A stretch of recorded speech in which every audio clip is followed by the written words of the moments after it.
Engineers ने अपनी जान जोखिम में डालकर दुनिया के सबसे ऊंचे ब्रिज पिलर्स खड़े कर दिए थे, लेकिन अब इनको आपस में कनेक्ट करने का मामला इनके गले पड़ चुका था।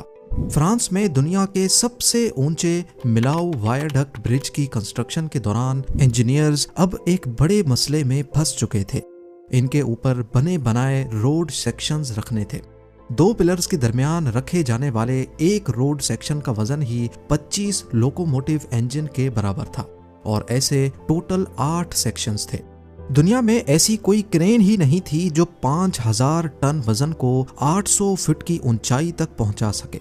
दो पिलर्स के ऊपर क्रेन लगाकर अगर रोड सेक्शन को खींचा गया तो पिलर्स ऊंचे होने की वजह से अंदर की तरफ आसानी से कोलैप्स हो जाएंगे।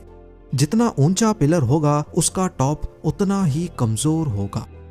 यह मसला कंस्ट्रक्शन टीम के लिए किसी डरावने ख्वाब से कम नहीं था।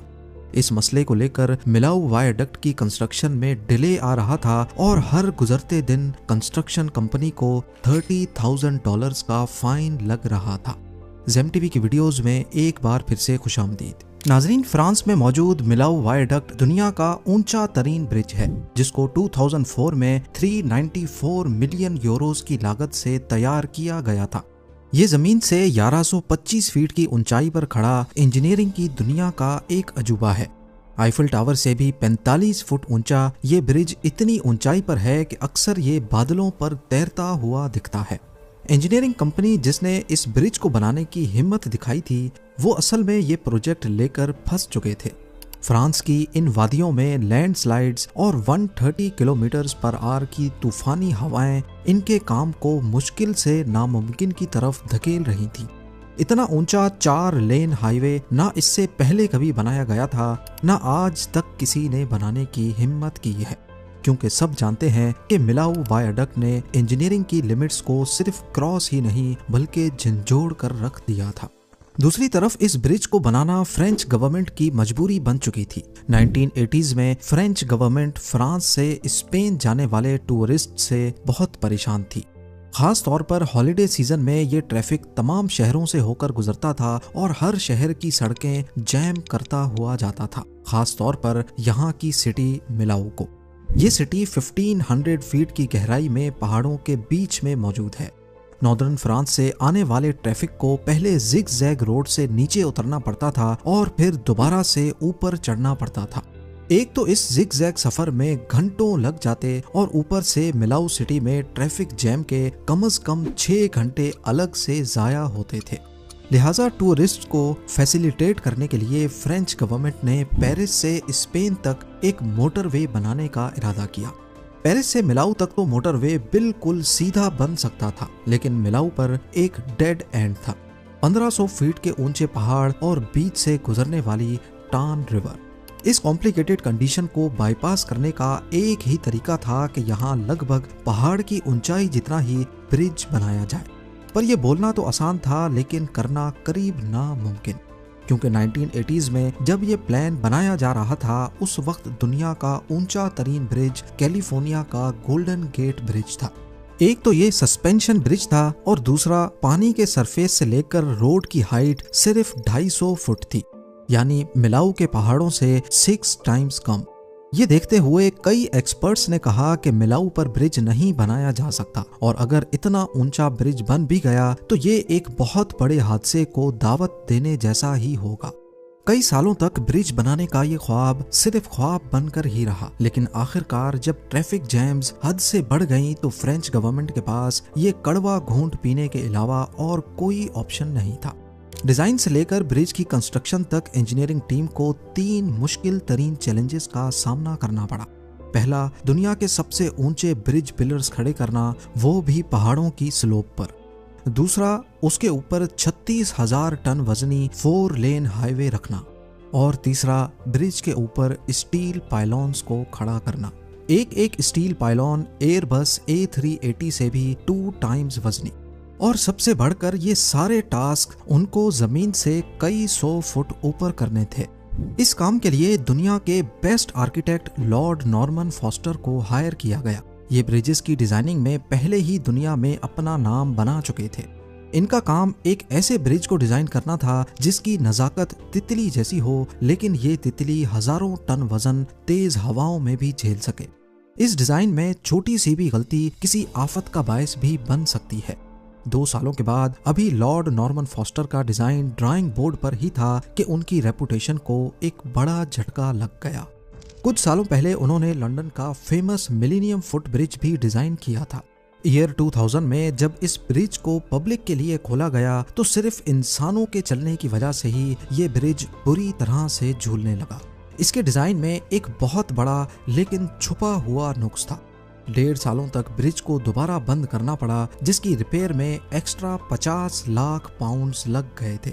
अगर ऐसा ही डिजाइन फ्लॉ मिलेनियम ब्रिज से 15 टाइम्स ज्यादा ऊंचे मिलाऊ वायरडक्ट में निकला तो तबाही का अंदाजा लगाना भी मुश्किल होगा।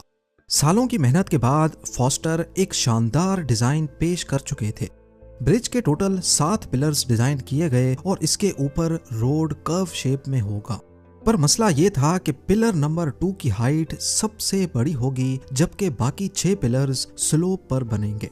मसला सिर्फ इस अनोखे डिजाइन को पेपर से निकालकर हकीकत में बदलना ही नहीं था। कंस्ट्रक्शन टीम जिसने इस ब्रिज को बनाने की हिम्मत की थी, उनको सिर्फ 4 सालों की डेडलाइन दी गई। डेडलाइन के बाद हर एक दिन का फाइन $30,000 तय पाया था, यानी करीब 25 लाख रुपए हर गुजरते दिन का जुर्माना। अक्टूबर 2001 में मिलाऊ वायरडक्ट की कंस्ट्रक्शन का आगाज हो गया। ये ब्रिज 120 सालों के लिए बनाया जा रहा था। कंस्ट्रक्शन की शुरुआत पिलर्स की फाउंडेशन डालने से हुई, लेकिन उठते साथ ही जियोलॉजिस्ट की तरफ से एक बुरी खबर आ पहुंची। उन्होंने खबरदार किया कि इस एरिया के नीचे फ्रैक्चर्ड लाइम स्टोन है, जिसकी वजह से पत्थरों के बीच काफी खाली जगहें मौजूद हैं। इन कैविटीज में केव्स बनी है जहां बैक्टीरिया की एक यूनिक किस्म रहती है। ये ब्लू मोल्ड नामी बैक्टीरिया दुनिया की सबसे मशहूर रॉकफोर्ड चीज बनाने के काम आते हैं। पर जो चीज के लिए सबसे परफेक्ट है वो दुनिया के सबसे ऊंचे ब्रिज की फाउंडेशन बनाने के लिए नहीं। जियोलॉजिस्ट ने यहाँ ड्रिलिंग और एक्सकवेशन के दौरान लैंडस्लाइड्स का खतरा जाहिर किया। इन तमाम वार्निंग्स के बावजूद भी फाउंडेशन डालने का काम स्टार्ट कर दिया गया, लेकिन फिर वही हुआ जिसका डर था। मिलाऊ वायरडक्ट की कंस्ट्रक्शन में एक ड्रामेटिक मोड़ आ गया, एक खतरनाक लैंडस्लाइड। इस लैंडस्लाइड ने पहले पिलर की फाउंडेशन को पत्थरों से ढक दिया, लेकिन खुशकिस्मती से कोई नुकसान ना हुआ। कंस्ट्रक्शन टीम ने ढलान को सीमेंट से स्टेबलाइज किया और प्रोजेक्ट को जारी रखा। ब्रिज के 7 बड़े बड़े पिलर्स बनाने में करीब 2 लाख टन वजनी कंक्रीट की जरूरत थी, जिसके लिए साइट पर ही एक फैक्ट्री बनाई गई। ये रीइंफोर्स्ड कंक्रीट था जिसमें 16,000 टन स्टील बार्स यूज होनी थी। अगर मिलाऊ वायरडक्ट में इस्तेमाल होने वाले सरिये को सीधा बिछा दिया जाए तो ये 4,000 किलोमीटर का डिस्टेंस कवर कर सकता है, यानी दुबई से लेकर चाइना तक। आर्किटेक्ट का डिजाइन कंस्ट्रक्शन टीम के गले पड़ चुका था। इस पॉइंट पे उनको ख्याल आया कि क्या उन्होंने ये प्रोजेक्ट लेकर कोई गलती तो नहीं की। मसला ये था कि पिलर्स की शेप यूनिफॉर्म नहीं थी, यानी एक जैसी नहीं थी, नीचे से मोटे और ऊपर से पतले। एक टाइम पे सिर्फ 4 मीटर सेक्शन के पिलर को बनाया जाता। स्टील के भारी फ्रेम से डाई बनाई जाती, फिर उसके अंदर कंक्रीट डाला जाता था और फिर अगले 4 मीटर में डाई उतारी जाती और फिर दूसरी शेप की डाई चढ़ाई जाती थी। 15,000 टन वजनी इस डाई को बार बार चढ़ाने और उतारने में ही काफी टाइम जाया हो रहा था। ये दौड़ वक्त के खिलाफ थी। पिलर्स की कास्टिंग को जितना टाइम दिया गया था, असल में उससे 6 महीने ज्यादा लग चुके थे। पर इंजीनियरिंग टीम के मसले सिर्फ यही नहीं थे। एक एक पिलर की लोकेशन अगर पिन पॉइंट जगह पर नहीं होगी तो उसके ऊपर रखा जाने वाला रोड सेक्शन कभी भी सीधा नहीं होगा। पिलर का बॉटम अगर 10 सेंटीमीटर भी जगह से हटकर बनाया गया तो टॉप पर ये 6 मीटर का डिफरेंस पैदा करेगा। इस पिन पॉइंट एक्यूरेसी के लिए जीपीएस टेक्नोलॉजी को इस्तेमाल किया गया। आसमान में मौजूद मल्टीपल सैटेलाइट्स की मदद से पिलर्स की पिन पॉइंट एक्यूरेसी पता करके वहीं बुनियाद डाली गई और पिलर्स की कास्टिंग के दौरान भी जीपीएस का इस्तेमाल किया गया ताकि पिलर्स का टॉप बिल्कुल वही हो जहां उसको होना चाहिए। दिन गुजरते गए, महीने और फिर साल। नवंबर 2003 में 7 पिलर्स अपनी फाइनल ऊंचाई तक पहुंच चुके थे। 245 मीटर लंबा पिलर नंबर 2 दुनिया का सबसे ऊंचा पिलर हो चुका था। लेकिन इस कामयाबी के बाद उनको रिलैक्स करने का टाइम नहीं मिला, क्योंकि ब्रिज कंस्ट्रक्शन का अगला मरहला सबसे मुश्किल था। इतनी ऊंचाई पर 2.5 किलोमीटर लंबा रोड सेक्शन बिठाना कोई मजाक नहीं था। इस पूरे रोड सेक्शन का वजन अंदाजन 36,000 टन था। ये वजन 90 एयरबस A380 जितना बनता है। इस प्रोसेस के दौरान एक छोटी सी भी गलती इंसानी जान और करोड़ों डॉलर्स का नुकसान कर सकती है। आपको बताते चलें कि न्यूयॉर्क के ब्रुकलिन ब्रिज पर 34 वर्कर्स की जान गई थी और 1970s में ऑस्ट्रेलिया के वेस्ट गेट ब्रिज पर भी 35 वर्कर्स जान से हाथ धो बैठे थे। इतिहास के इन नुकसानात को मद्देनजर रखते हुए मिलाऊ वायडक्ट पे रोड स्टील के पोर्शंस में बनाने का फैसला किया गया। इस काम के लिए कई 100 किलोमीटर दूर आईफिल स्टील वर्क्स की मदद ली गई। ये उस वक्त वाहिद ऐसी कंपनी थी जो स्टील के इतने बड़े सेक्शंस बनाने की काबिलियत रखती थी। रोड के लिए 2200 स्टील के 2 कामत सेक्शंस बनाए गए, वो भी अलग अलग डिजाइन्स के। एक एक सेक्शन का वजन 90 टन था और इनको इतनी एक्यूरेसी से बनाया गया कि एक बाल जितना भी डिफरेंस ना आने पाए। कटिंग और वेल्डिंग का काम तो मुश्किल था ही, लेकिन अब चैलेंज इनको कई 100 किलोमीटर दूर कंस्ट्रक्शन साइट तक पहुंचाने का था। रूट्स प्लान किए गए, पुलिस को ऑन बोर्ड लिया गया और कॉन्वॉय की सूरत में एक एक करके रोड सेक्शंस रवाना किए गए। इन तमाम स्टील सेक्शंस को बाहिफाजत कंस्ट्रक्शन साइट तक पहुंचाने में टोटल 2000 से ज्यादा कॉन्वॉयज लगे थे। प्लान ये था कि इन तमाम स्टील सेक्शंस को वेल्ड करके इनको पिलर्स के ऊपर स्लाइड करवा कर आगे धकेला जाएगा, जैसा कि नॉर्मल ब्रिजेस की कंस्ट्रक्शन में होता है। लेकिन मिलाऊ वायडक्ट किसी भी तरह से नॉर्मल नहीं था। करीब 250 मीटर ऊंचे पिलर्स के दरमियान 342 मीटर्स का फासला है। अगर 5 टन वजनी सेक्शन को स्लाइड करवाया गया तो जब तक वो एक पिलर से दूसरे पिलर तक पहुंचेगा, उसके बीच में ही सपोर्ट ना होने की वजह से पूरा सेक्शन नीचे भी गिर सकता है। अगर नीचे ना भी गिरे तो इतने ऊंचे पिलर्स पर रोड सेक्शंस को स्लाइड करवाने से पिलर्स एक एक करके गिरते चले जाएंगे। ये मसला कंस्ट्रक्शन टीम के गले पड़ चुका था। इस किस्म के ब्रिजेस को बनाने के लिए कोई नया तरीका इन्वेंट करने की जरूरत थी। यहाँ पर कंस्ट्रक्शन टीम के एक सीनियर इंजीनियर को आइडिया आया। उन्होंने डेमोन्स्ट्रेशन करके दिखाई कि अगर एक कमजोर पाए वाली टेबल के ऊपर भारी बॉक्स रखा जाए और उसको जमीन से खड़े होकर धक्का दिया जाए तो पूरी टेबल साथ ही मूव करेगी। लेकिन अगर बॉक्स को टेबल के ऊपर चढ़कर पुश किया जाए तो फिर टेबल को कोई फर्क नहीं पड़ेगा। फिजिक्स के इसी कानून की मदद लेते हुए ये फैसला किया गया कि मिलाऊ वायडक्ट के पिलर्स के ऊपर एक ऐसा सिस्टम लगाया जाए जो रोड सेक्शन को उठाकर आगे पुश करे। इससे पहाड़ की तरफ से लगाया जाने वाला जोर डायरेक्ट पिलर्स पर नहीं पड़ेगा। इस काम के लिए पिलर्स के दरमियान 170 मीटर के फासले पर टेम्परेरी स्टील स्ट्रक्चर्स भी खड़े किए गए, जो कि रोड सेक्शन के आधे वजन को बर्दाश्त करेंगे।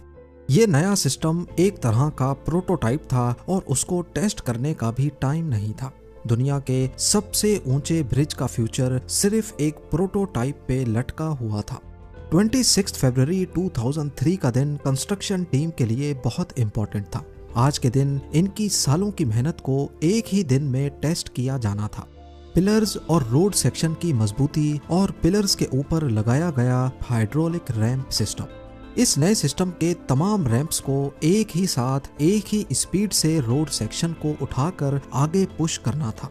अगर इनकी सिंक्रोनाइजेशन में थोड़ा सा भी फर्क आ गया तो सारा वजन किसी एक पिलर पर पड़ेगा और इससे पूरा ब्रिज कोलैप्स भी हो सकता है। खुशकिस्मती से हाइड्रोलिक रैंप सिस्टम काम कर गया और पूरे 2 दिन लगाकर सिर्फ 200 मीटर के रोड सेक्शन को पिलर नंबर 1 तक पहुंचा दिया गया। ये सारा काम मौसम देखकर किया जा रहा था। सिर्फ उन 3 दिनों को सेलेक्ट किया जाता जिसमें तेज हवाएं चलने का कोई चांस नहीं था।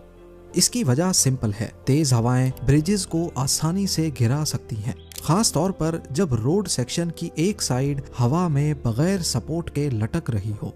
1940 में वॉशिंगटन स्टेट में टकोमा नैरोज सस्पेंशन ब्रिज के पिलर्स हवा को रोक रहे थे और उसके नतीजे में पूरा ब्रिज बुरी तरह से झूलने लगा। अपनी लॉन्च के कुछ दिनों के बाद पूरा ब्रिज टूटकर पानी में गिर गया। दिन गुजरते गए, रोड सेक्शन को पिलर्स के ऊपर रखने का काम जोरों शोरों से चल रहा था। मई 2004 तक दोनों साइडों से रोड सेक्शन बिछाए जा चुके थे। अब बचा था सिर्फ रिवर के ऊपर वाला पार्ट। अगर ये आखिरी सेक्शन ठीक से नहीं बैठा तो सारी मेहनत जैसे जीरो से मल्टीप्लाई हो जाएगी। इस सेक्शन में रोड कर्व भी हो रहा है, इसी वजह से इसका पिन पॉइंट जगह पर बैठना बहुत जरूरी है। इस मोमेंट को पूरा फ्रांस लाइव ब्रॉडकास्ट पे देख रहा था, जबकि फ्रेंच प्राइम मिनिस्टर खुद मौके पर मौजूद थे। हाइड्रोलिक रैंप का आखिरी बार बटन दबाया गया। 4 सालों में पहली बार नॉर्थ और साउथ सेक्शन के रोड्स आपस में मिल चुके थे, वो भी 99.9% एक्यूरेसी से। रोड कनेक्ट होने के बाद एक्स्ट्रा सपोर्ट के लिए 90 मीटर ऊंचे स्टील पाइलॉन्स को भी लगाना था। एक पाइलॉन 700 टन वजनी और ऐसे 7 पाइलॉन्स थे। इतनी ऊंचाई पर इतने भारी पाइलॉन्स को लगाना दुनिया में पहली बार अटेम्प्ट किया जा रहा था। मिलाऊ वायाडक्ट के सिर्फ रोड का टोटल वजन 40,000 टन है। इसके बाद इसके ऊपर डांबर का रोड बिछाया गया, जिसने 10,000 टन की एडिशन करके रोड का टोटल वेट 50,000 टन कर दिया। अंदाजे के लिए आपको बताते चलें कि ये वजन 1200 बैटल टैंक्स के वजन के बराबर बनता है, या फिर एक बड़ी क्रूज शिप जितना। इसकी मजबूती चेक करने के लिए एक साथ इसके ऊपर से 28 ट्रक्स गुजारी गई। हैरानी की बात यह थी कि रोड सेक्शन, जिसको 50 सेंटीमीटर तक झूलने के लिए डिजाइन किया गया था, वो इन तमाम ट्रक्स के वजन से सिर्फ 25 सेंटीमीटर तक झूला था। 16 दिसंबर 2004 को मिलाऊ वायाडक्ट पहली बार पब्लिक के लिए खोला गया। ये इंजीनियरिंग टीम की दिन रात खून पसीने की मेहनत का ही नतीजा था, जिन्होंने न सिर्फ कामयाबी से दुनिया के सबसे ऊंचे ब्रिज की कंस्ट्रक्शन की, बल्कि वक्त से पहले